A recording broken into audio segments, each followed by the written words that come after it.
Welcome back, Fertility and Fair community. I am your host, Britt, and did you miss me? Because I sure missed you. We are back for not one, two, three, but four, our fourth season of Fertility and Fair, the podcast. And I am super excited, as always, to have another amazing lineup of guests for us to just learn all the things that we need to learn in this space of infertility, reproductive health, and now wellness. Yes, I have changed our motto, our calling, because wellness is a part of all that we do. And so while the goal may still be, motherhood or parenthood for some, it is not in the cards for everyone. So we are going to focus on those three things moving forward in this brand, in this space, and definitely in this podcast. And we are starting off strong with wellness in 2025. Heavy on that all year long and forever.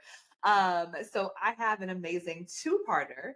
The first part is going to be with our girl Hannah, who is a registered dietitian, a functional nutrition practitioner, and also a certified meditation teacher coming out of Cali. Our prayers are with California and the LA area for now and forever with all that's going on. However, she is an amazing, amazing resource because she is passionate about helping other women overcome burnout, hormonal imbalances, and restoring metabolic health by using functional lab testing, personalized nutrition, and trauma enforced coaching to give women the tools they need to live a nourished and vibrant life. And we all about being vibrant over here. Okay. So this is our first part one of two. So we have Hannah, and then we're going to have Danny on part two. And they are both coming to us from an amazing business, Pivot Nutrition Coaching, which actually Danny on part two actually owns that business. So they're going to be giving us all the details when it comes to hormonal imbalances, gut health, figuring out what nutrition means for you, functional wellness, functional lab testing. Again, things that you may not have heard of, or that you've heard of, or may have tried, or may have seen, but maybe you haven't dived into it. And I'm here to tell you, don't be scared. Let's dive in together because I have been diving in on my own for the last several months, ending 2024, and I continue to want to dive more into it going into this year. So I'm hopefully you will also be on whatever journey that you need for wellness. So, are you ready to kick off this next season of Fertility Affair with me? Let's do it. Well, we are back for our very first episode of 2025, and we have Hannah tapping in with our community. Welcome to Fertility Ain't Fair. Thank you for having me. This is such an honor to be in this space and first recording of the year, I hear. Yes, and Yeah. it's very much giving first because I feel like all the things that Oh, could be happening this evening are happening. And I'm like, why is IT malfunctioning for this season four? But it's okay. We will move past it. It's gonna be an amazing episode because you bring a wealth of knowledge when it comes to dietitian skill set. You are a medication practitioner. You have functional medicine or functional wellness under your belt. I mean, a number of mhm, different things on top of being mhm. a mom and a superwoman. I'm very, very sure of that. And so I am happy that we are starting in the wellness space because I mentioned to you offline that I feel like I have been doing my journey for all of these years now, like backwards. I feel like if I knew what I knew now, then, right, 5+ years ago, this is where I would start. I would start with, battling my chronic endo, condition and thyroids and gut health and a number of other things to really just get my body in the best place possible to then start diving into, okay, reproductive health and infertility. But that's not how it happened for me. But I hope after our conversation, for somebody else, they will be able to start in a different place that they may help them on their journey. So, as always, a lot to unpack on our podcast, on our episode, and we will try to get to it all. But first things first, we start out every episode here by asking our guests a very, I say simple, but not simple question, which is how do you define yourself? Like as of today, currently, right here in this moment, what are those words or phrases for Hannah? That's so good. I mean, obviously, I'm an RD. I've been, it's been, you know, a big part of my identity for a while now. Um, but I also identify as a mother, which has been one of the most transformative roles in my life. And also with that, being a cycle breaker. So for me, that means really working intentionally to create a healthier foundation for myself and for my family, and one that's rooted in healing and breaking free from patterns that no longer serve. So it's really been a journey of just nurturing not just my physical health, but my emotional and my daughter's generational well-being. I love cycle breaker, and Yeah. that may come up later. It may be the title of the episode. I don't know yet, but I love that. And so, how did you find yourself in the space to say, okay, I want to help other women specifically, transform and find their footing when it comes to, again, diet and hormonal imbalances, gut health, etc. Like, how did you end up here? Yeah. It's been a long journey, like 20 plus years since I started.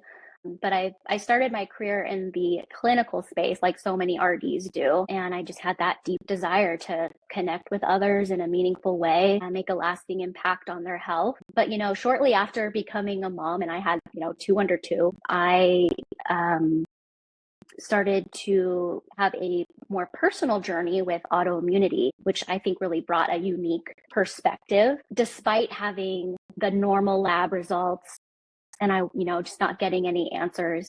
It was really frustrating and isolating. So this experience really drove me to seek deeper knowledge. And so then I obtained a certification in advanced lab testing. And of course, I wanted to completely geek out and order every functional lab test under the sun myself.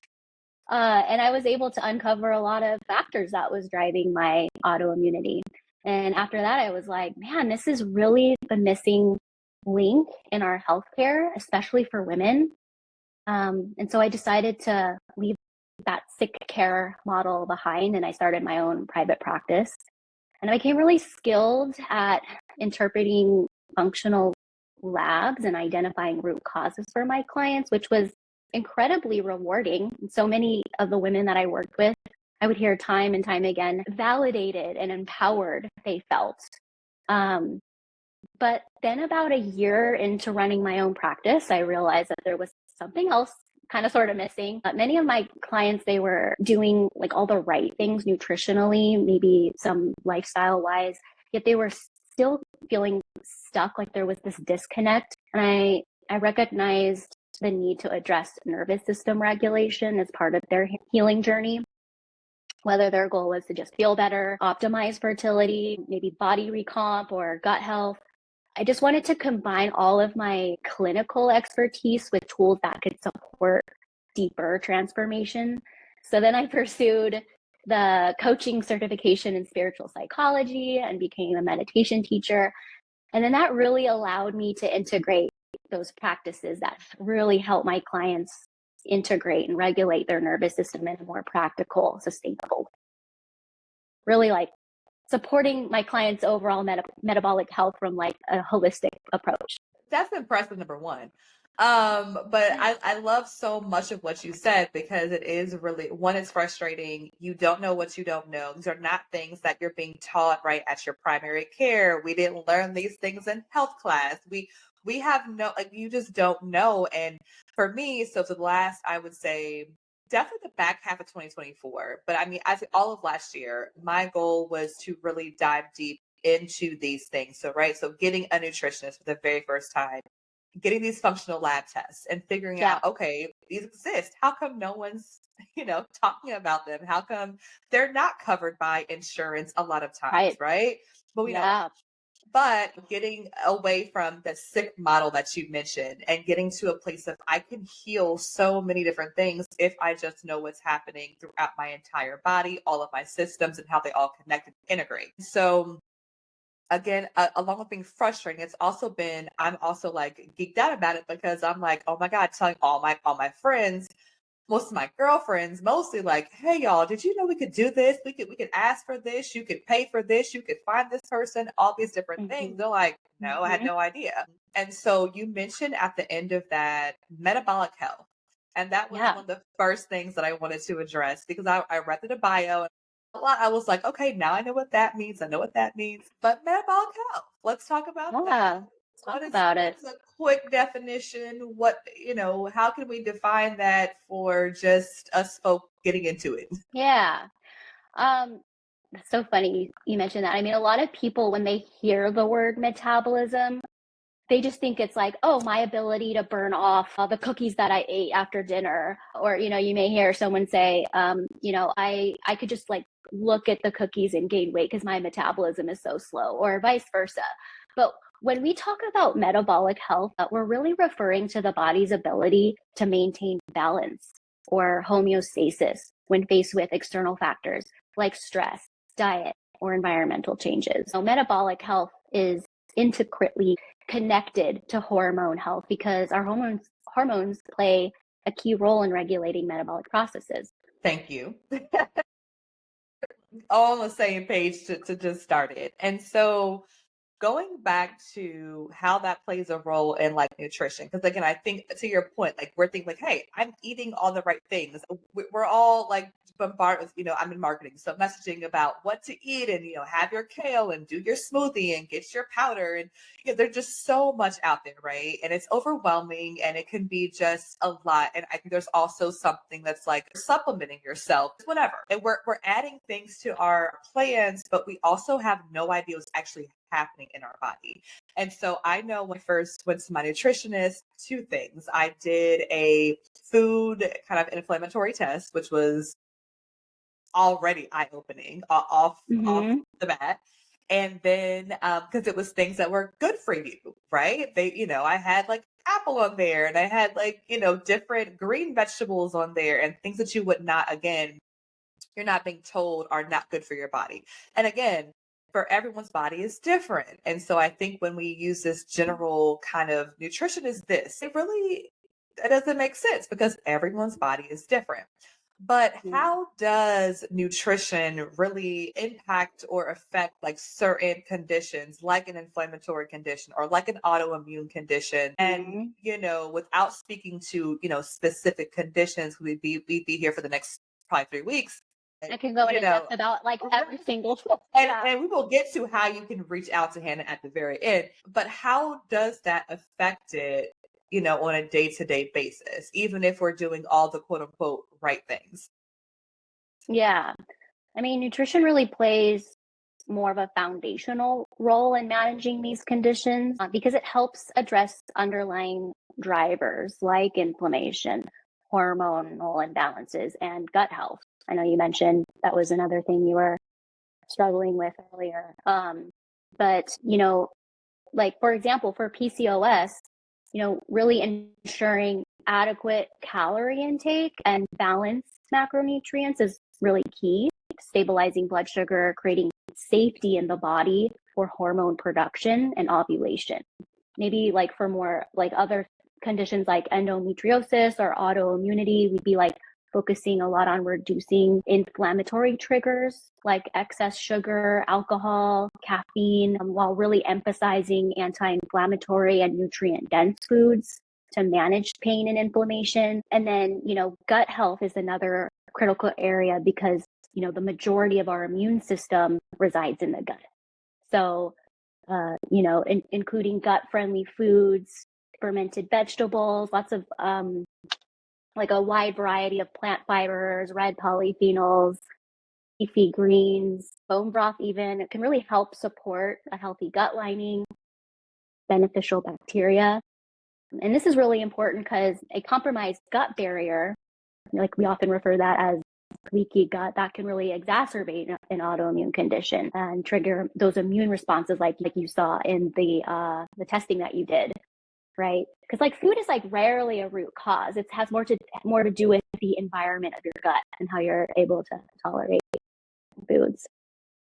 Thank you for breaking that down because I Yeah. had leaky gut. I was one of those people. I was like, okay, I'll get this tested back, and it'll be like I did a stool test, right? I did the 3-day Uh-huh. whatever stool kit, and so Sure. when I got it back, I think like, it was like 5 different categories that they look at, and so I was like green in 4, and I was red flag in number 5. And it was, I believe, dysbiosis. Yep. And so it was like a drill down on all the findings and in our session. And I was just like, how is this possible? How do I have no good bacteria? How, again, I eat well, I cook, you know what I mean? I'm not, yeah, I'll have my occasional, trash meal and the weekends, I might brunch a little too hard some days. But I was like, I don't think I'm eating bad.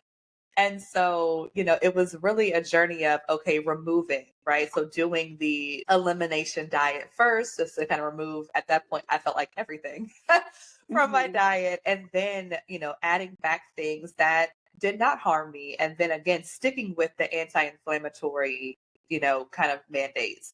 And so back to gut health. So I think it's been so buzzy, so catchy. Like everyone's on their gut health journey. Oh yeah. All the girls on TikTok are gut healthing it up. However, where is a safe place to start for someone that might feel like, okay, I want to get into this, I think at this point, probably everyone could benefit from some type of lab testing and, again, just knowing where you stand. Yeah. And as you mentioned, gut health is, or the environment is just so important to so many different things in our life and our wellness. So where should we start? Yeah. Because I feel like if we promote one more green powder or one more collagen, whatever, I'm just like, girls, like we Yeah. can't all do this. So where do we start? Where could someone start? Oh my God, you're right. There's a lot of online chatter around all that. And it can be really overwhelming. Like, and there's often conflicting information as well. But the best place to start is with understanding your unique body. So that's where functional lab testing comes in, of course. But I mean, if you see a health coach, a fitness influencer, even a practitioner giving advice about how to, balance your hormones or maybe recommending all these supplements on, for your gut health, without considering your medical history, your relationship with food, your markers, your hormone levels, your stool test results. My advice is really simple: run. So generic advice and just these like one size fits all recommendations, they can not only be ineffective, but potentially harmful. So a really good place to start, especially when we're talking about supplements and all that, I say this to my clients all the time. You cannot out supplement a crappy diet and inflammatory lifestyle. So you need to start with the basics. Make sure you're nourishing your body with balanced whole foods, managing stress, supporting your nervous system, make time for movement, quality sleep. And then, by building that strong foundation first, that's really going to ensure that maybe some of these targeted interventions based on your labs will be much more effective. That was, did everyone hear it? I hope everyone heard it. Like you cannot out supplement a bad foundation. And I think we can all sometimes get caught up in it. And when we're just trying to find whatever, right? Especially in our community, whether you're trying to conceive, whether you've been on this journey, whether you've been diagnosed already with infertility, or again, you have a PCOS or you have, other barriers, right, to fertility that might, push you into the space of having to look for alternative routes. I mean, there's countless, videos and our humor and joking about it, but we tried everything. I mean, all the pills, all the teas, all the powders, all the everythings. And in reality, it's like a distraction from root causes and, like, again, fundamental, issues or foundational issues that don't really need probably all of those things, sometimes any of those things to get to our magic goal. But it's hard, right? For me, for the first couple years in this space, I'm just so focused on fertility. I am trying whatever I can to grasp onto it because for me and so in our community, it's not there, right? Like we're having these different issues, and so we can't touch our fertility. It seems so far away, and so we are grasping for straws. And so, I think that's why I said I was so wrapped up in just the fertility aspect that I did not look at so many now red flags with, again, when I was first told about endometriosis, surgery that had nothing to do with endometriosis, that we found Right. it. But then no one was like, you should work on that first. No one said that, right? No one red flagged it. It was like, oh, we found it. We kind of removed what we could and we moved on. And then you get into Hmm. the fertility space and you're under all these different protocols and treatments and you're throwing medicines into your body and talk about Yeah. hormone imbalance, right? Nuts. Yeah. Like Yeah. crazy hormone imbalance that you're doing to yourself. But you're so focused on becoming pregnant or staying pregnant or bringing a baby home that again, you are ignoring a lot of other factors and you chalk it up to whatever, right? You chalk it up to the medicine. You chalk it up to I have brain fog because of this, or I'm just stressed out, or it's just whatever, or I ate something bad, or whatever. Or the bloating is just because of this, whatever. Like, yeah, that's for me. I'm Yeah. speaking of what I thought about. And so I Right. love that we're again starting in this kind of foundational space because again, no one is saying that if you do all of these right things that you are going to bring that baby home, right? It's just not the reality. But I do believe that the environment in which that we choose to walk into these different spaces and put embryos back or retrieve eggs, it can make a difference. So thank you for kind of bringing us into this space at the very beginning. So talk to me a little bit about how somebody can work with a dietitian while they're on their kind of fertility journey. Because again, I have not Mhm. used a dietitian, I have used a nutritionalist, but again, that would have been, I think, fantastic. I think starting out on this path. So how could I use someone like you in conjunction with, right, the doctors and the REs and all of the medical side to really help me out? Yeah. So using a dietitian to plan your fertility journey, it's all about taking a root cause approach to support your body in the most comprehensive way possible. Fertility is influenced by, I mean, as you well know, so many factors, including egg and sperm quality, that chronic inflammation, and hormonal imbalances. So, if you, and especially if you're working with a dietitian who's trained in functional nutrition and can even order some advanced lab testing, like a Dutch or a GI map or something like that, we can really dig deeper to uncover and address these underlying factors, and then we can from there create a personalized nutrition and lifestyle plan tailored to your unique needs. So we're not just taking supplements willy-nilly and just we're not just guessing, right? We're really the goal is to optimize your body's environment for conception by focusing on nutrient dense foods, stabilizing blood sugar, supporting gut health, addressing any inflammation. And for men, if I also invite my clients, I invite their partners too to meet with me for like a session or two. But we're going to talk about improving sperm quality. That often involves similar strategies like ensuring the right nutrients are present and minimizing oxidative stress.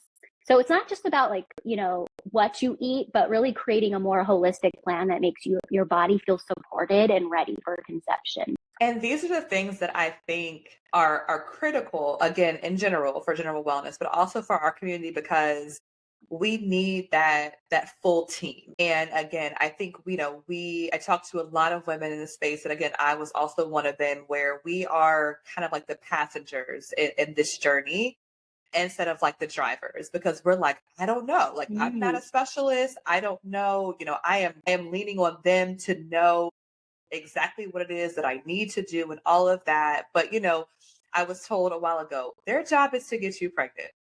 That's pretty much it, and they may have the best intentions. You may love your doctor, love your team, and that's wonderful. But their job is to get you pregnant. Their job is not, usually in the nutrition space or in the holistic space or in the wellness space. And there are even a lot of doctors still to this day who I won't say shun, but are not welcoming when it comes to these other forms of wellness. And I find it such a Yeah, disservice, right? Not saying that you have to prescribe or subscribe to everything out there, right? But I think, there is, I think, a disservice done for a lot of, women, men, and couples that, that make them feel almost like, okay, well, maybe I shouldn't pursue that. Or, yeah, I'm not working with a medical doctor, so maybe they're right, versus leaning right. into it and doing their own research, right? So I hope that we leave this conversation with people just thinking, you know what? If I feel like I need other support, it's okay to have, again, a full team. And a full Yeah, team looks like, my medical doctor, it looks like my nutritionist, look, my acupuncturist, it's my whatever.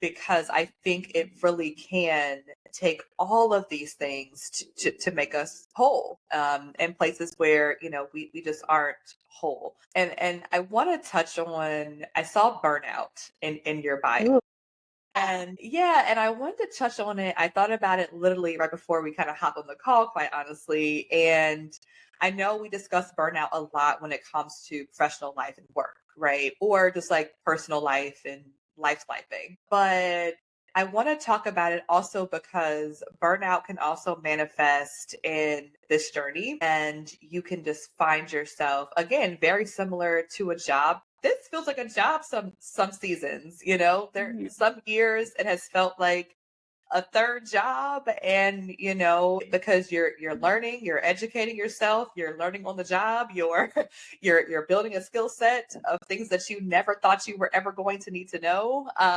to try to mhm. grow your family, all these different things. It's a lot. It's really a gut punch, a slap in the face. And then for a lot of us, it's just constantly educating, and it's a lot. Not Yeah. to mention being pumped up with hormones and drugs and all of that good stuff. So can you just touch on how you help your, I also say customers, goodness gracious, your patients or your clientele really tap into getting out of that space? Like, is there any advice that you would give someone who maybe feels like, again, it could be any area of their life, but for our community, if you're feeling burnt out by the the protocols, the doctors, the Mhm. education, whatever it is, how can they move possibly out of that space of being burnt out? That's really good.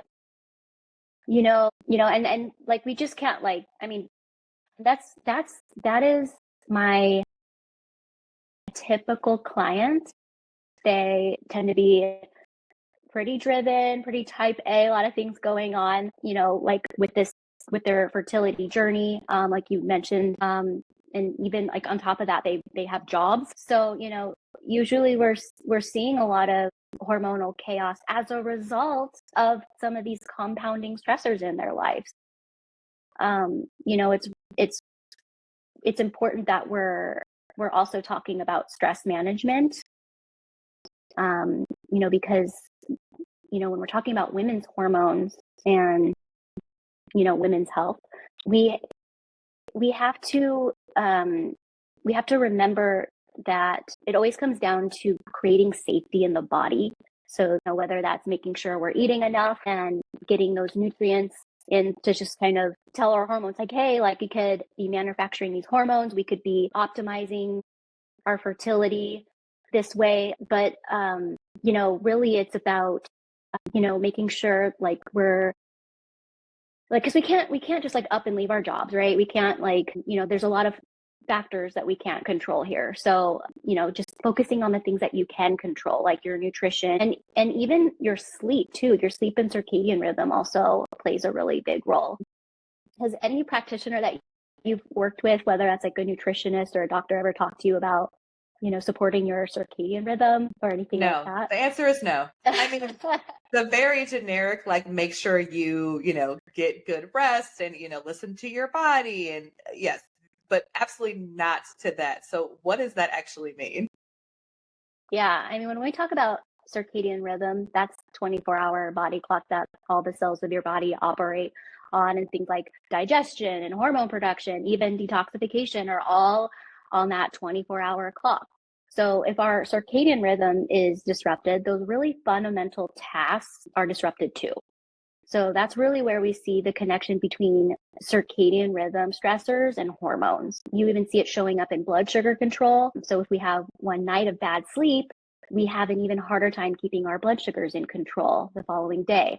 So when it comes to workshopping this, the first thing you want to focus on is keeping a consistent wake and sleep time. We want to be going to bed roughly around the same time each night, waking up roughly around the same time each morning. That's going to be the best way to get your body and your cells all on the same page with what wake and sleep schedule we're adhering to, and really get that clear rhythm. You'll also want to look into like light exposure too. So light is one of the strongest influences on our circadian rhythm. So we try to get sun exposure upon waking, and this can be really challenging during certain times of the year if it's like darker in the morning. So you can get one of those full spectrum light boxes for that, and that's something you can turn on right when you wake up. Maybe if you're eating breakfast or putting on your makeup, getting that sunlight into the eyes, it really sets a clear message. Okay, it's morning.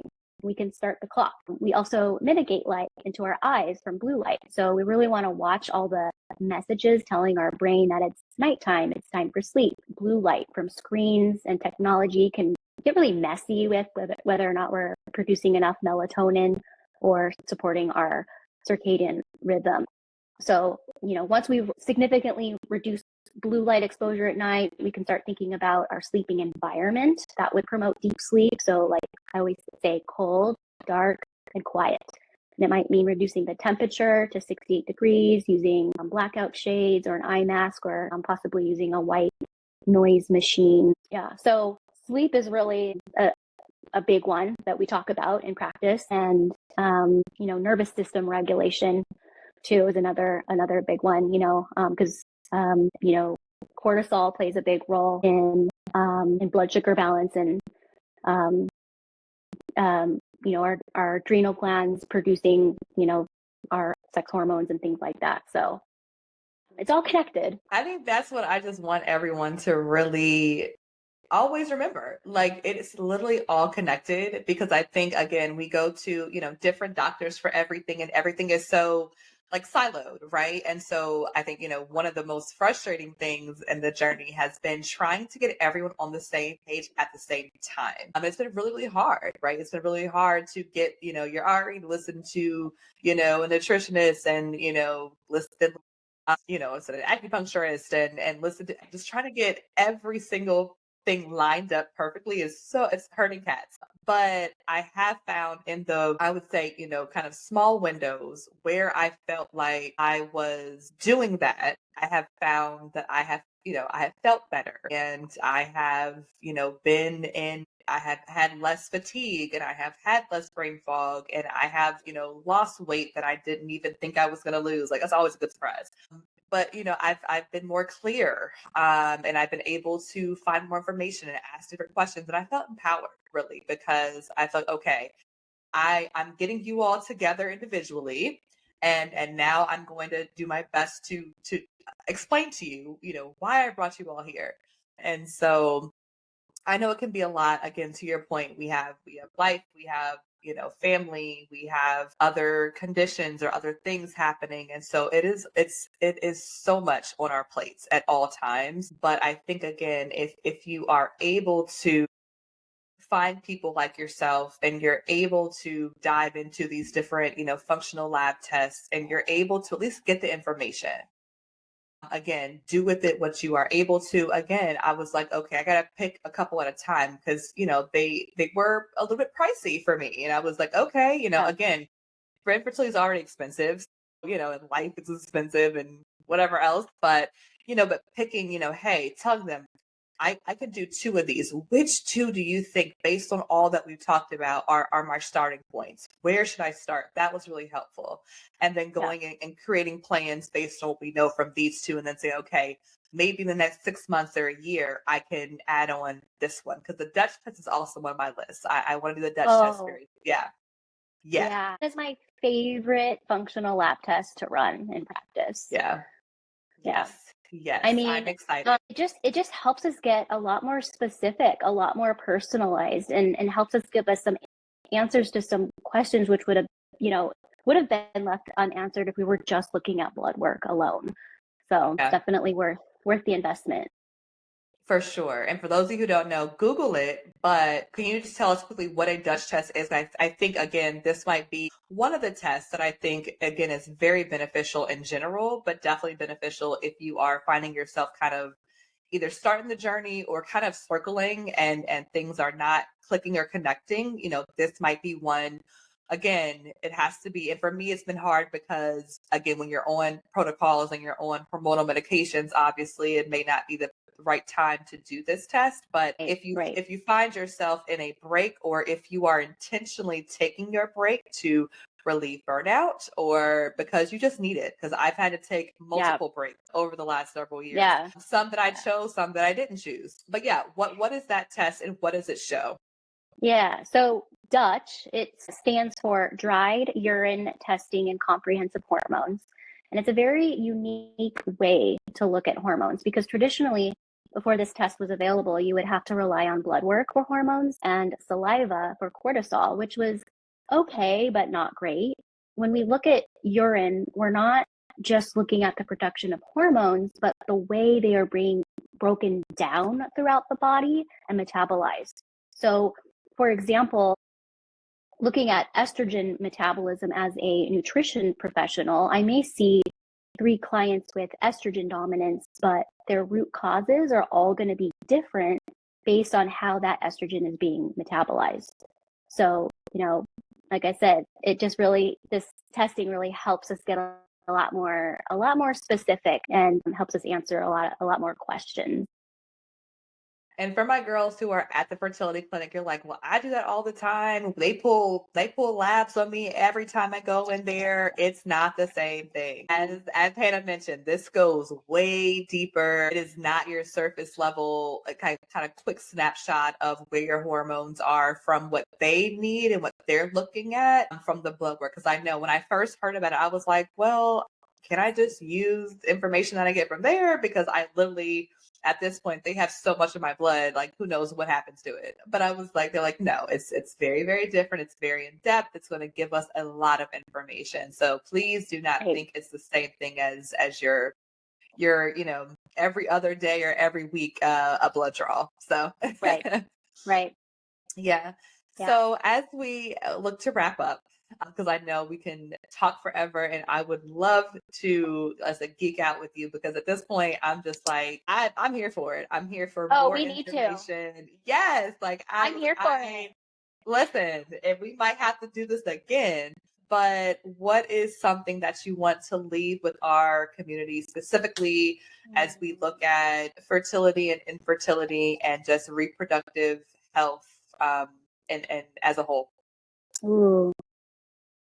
Well, I'd really love to leave your community with a mantra. But before I do want to say for anyone struggling with fertility, I just want you to know that your worth is not tied to this journey or its outcome.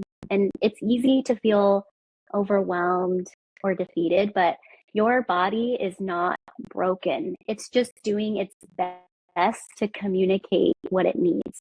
So sometimes the journey, it's about uncovering those needs and taking small, nourishing steps to support yourself, both physically and emotionally. So I just want you to give yourself grace, honor the small victories, and remember that this process doesn't have to be walked alone. There's so many tools, resources, and communities to support you. And every step you take toward caring for your body and your well being truly matters. So, your mantra, your statement to self is I am resilient, I am worthy, and I am not alone. I love it. I receive it. I'm going to add that. Those are all words that I I have claim, used. Yes, I claim it. Yes, claim. absolutely. No matter what the outcome is, I will claim those words. And so thank you for sharing that, also for the note about it, because yeah, that's a common thing that, is discussed in our community and amongst each other's. I feel broken. I feel like my body is broken. It's not doing what it's supposed to do. It's, and you begin to question everything, your worth. You question your worth as a woman, as someone who, is possibly a wife or a spouse or a partner or whatever, because you feel like, and you've been told usually since birth, that this is what, your bodies are made to do. And so when your body is not doing what it's quote unquote supposed to be doing and doing it naturally, you really do begin to question everything. And worth and value is definitely high on that list. So thank you for mentioning that. So for those who want to find you, connect with you, please tell us where we can find you on social media and online. Okay. I'm only on Instagram. My handle is Rooted with Hannah. And you can also visit our website at pivotnutritioncoaching.com if you want to work one-on-one with me or have some specialty labs done. So we also offer consultations as well. So yay. Well, I hope you all take advantage of Hannah and the team over at Pivot.